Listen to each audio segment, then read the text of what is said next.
Hello everyone, welcome to English Shorthand classes. Exercise 7. Get ready for the dictation. Start.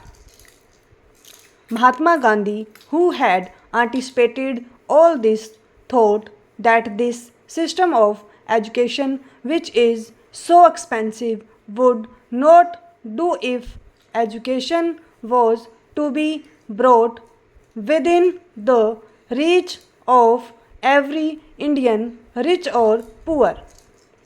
He therefore thought of a new system of education which has come to be known as basic education and which Indian and foreign educational experts have declared to be highly useful.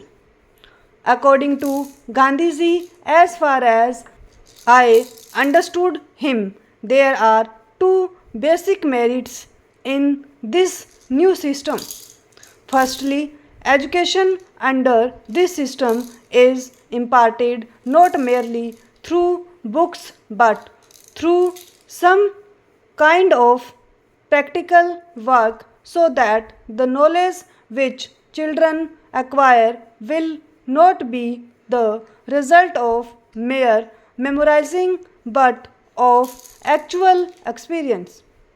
He thought, and some of the leading educationists were at one with him, that knowledge acquired in this way created a degree of consciousness, efficiency, and a feeling of self reliance, all of which would come handy to one when starting life. Secondly, the other merit in this system, according to him, is that it brings education for all within the pale of practical possibility because the handicraft on which children would be working would bring some return in terms of money which would go at least in part to meet the expenses of their education.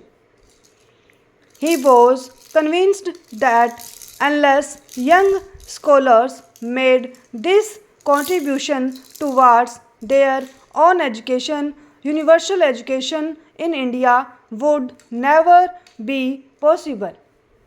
The result of all the discussions and experimentation in the field of education during the last 16 or 17 years is, in my opinion, the same that we arrived at in our discussions in the first conference held at Wardha.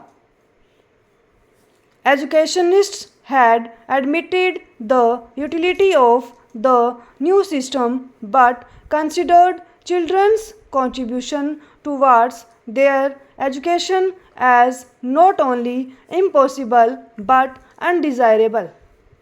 Our experience, on the other hand, has demonstrated both the utility as well as the practicability of the system. My remarks are essentially with reference to primary and secondary education. Little has been done so far to apply this system to higher education. It is not, therefore, possible to say anything about it on the basis of experience. In spite of all that has been done in this field so far, it is a pity that this system has not received the encouragement which it deserved and which we could have given it after achieving independence from the British rule. Stop.